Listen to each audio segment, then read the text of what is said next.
Well, I wish I had 90 minutes of my life back after seeing this thing. Another bullseye, Disney.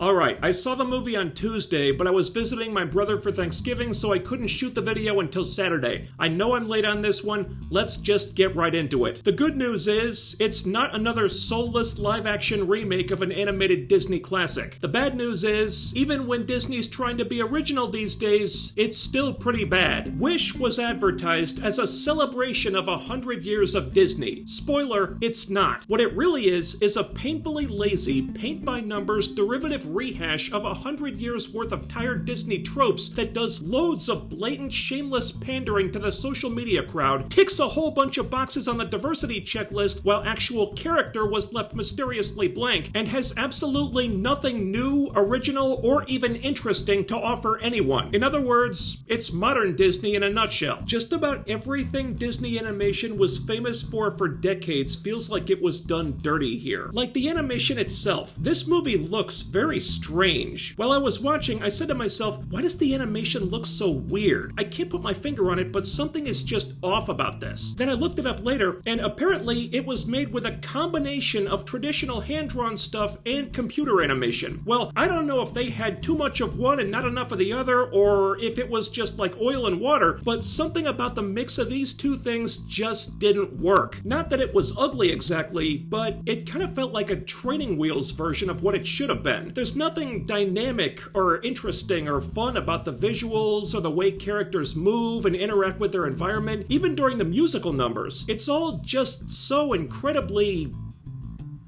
basic. It felt like TV quality. I wouldn't even say streaming quality because, frankly, I've seen streaming cartoons that look way better than this. And it shouldn't be that way. You'd think that if there's one studio out there that would know how to make an animated movie look good, it's Disney, because they've done it so many times in so many other movies. Movies, by the way, that they're reminding you of every chance they get here. So much and so often that it starts to feel annoying and cheap, because it's not even done in a clever Easter egg type of way. It's more like they're saying, hey guys, remember those really good movies we made? The ones you loved back before Disney started to suck? Well, here they are! I'm not even being sarcastic. They do it with Peter Pan, Cinderella, tons of others, and they don't bother trying to fit these things into the story organically. They just arbitrarily drop references to those movies because those movies exist. That's the level of sophistication we're dealing with here. And every reference is so stupid and lame, too. It leans hard into the LOL so random approach. There's one at the end of the movie about Peter Pan that's so unbelievably dumb, it's actually kind of insulting. And that's messed up, because the story is credited to like 10 or 15 different people. Really? That many people getting story by credit and they couldn't come up with something better than this? There's barely anything here. There's a semi-decent premise, but they do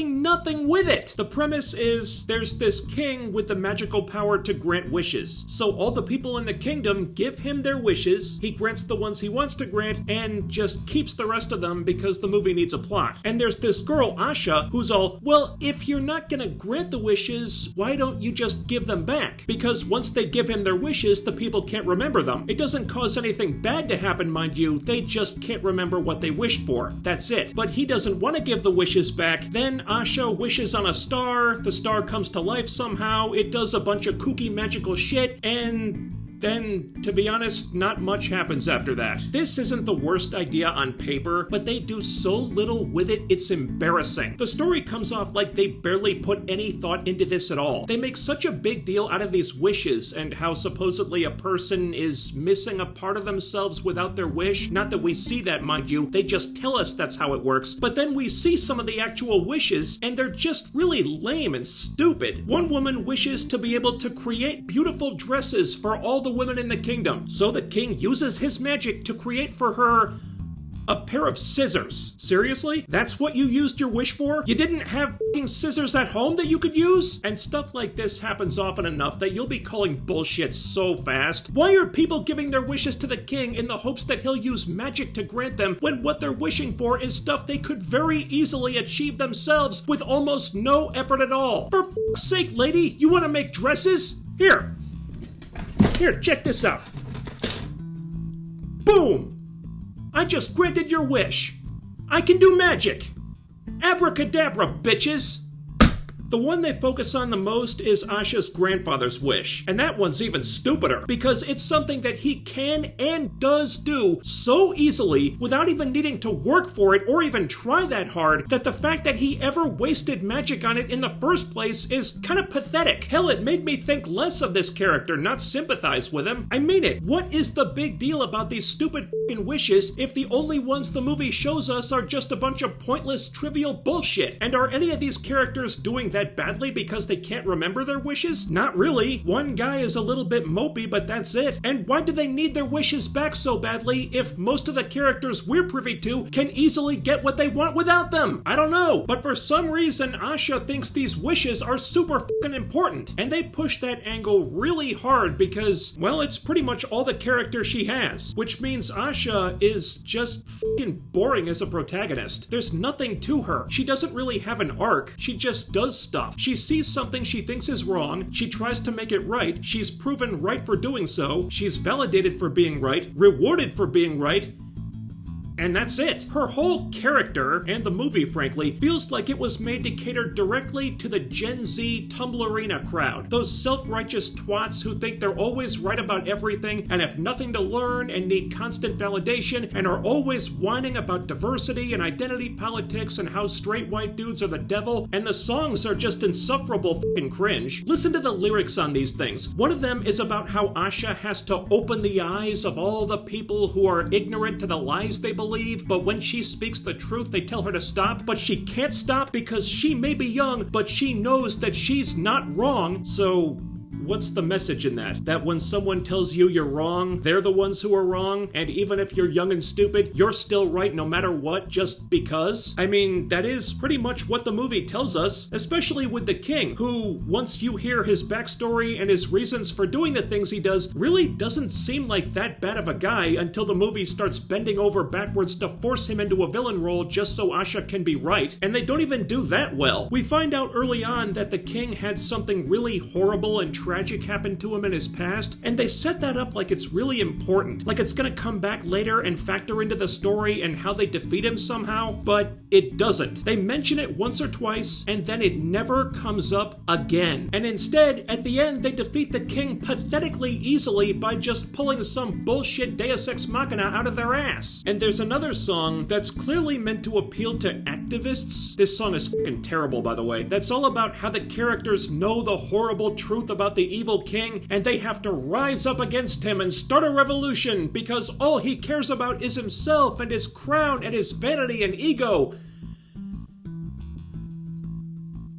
Does this remind you of anything? If this song wasn't written by someone who was still feeling really triggered about Donald Trump being in the White House for 4 years, I'd be very surprised. It's not subtle. Pretty sure I know what the writers would use their wish for, but what the shit is it doing in an animated fantasy movie for families and kids? And there's so much dumb stuff that feels inspired by petty political crap, even major plot developments. At one point in the movie, a character is betrayed by someone they trusted, and it's meant to be a mystery. Who could the traitor possibly be? Well, gosh, let me think for a minute. It's probably not going to be that girl character or that POC character. It's not going to be the differently abled POC character. You'd be racist for even thinking such a thing. But man, that straight white guy character over there is looking awfully suspicious.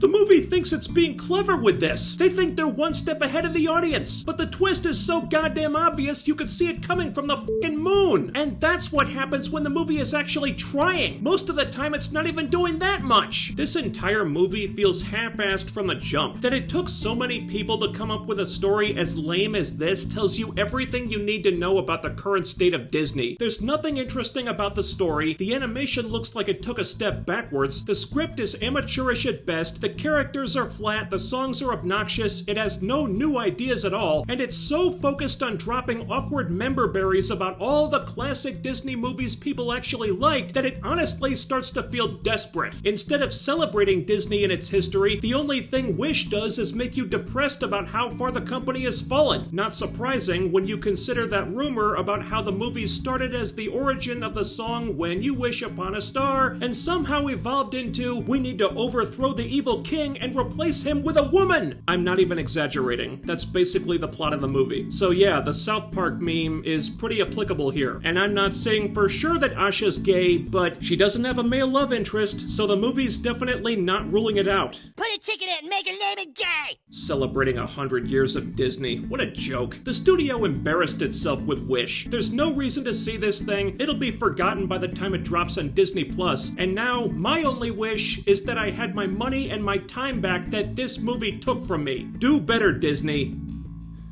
Let's get out of here. Thanks for watching. While you're here, ding that bell icon and follow my social media so you can always be notified when I upload new stuff. The links are down there. And don't forget to do all the other YouTube things by hitting that thumbs up, leaving a comment, sharing the video, subscribing if you haven't already, and making sure you're still subscribed, because what really deserves to have its greatest wish stolen by a narcissistic evil king is the YouTube algorithm. That's all for now, but I'll be back with more soon. Take care, stay tuned, hope everybody had a good Thanksgiving. I'll see you next time.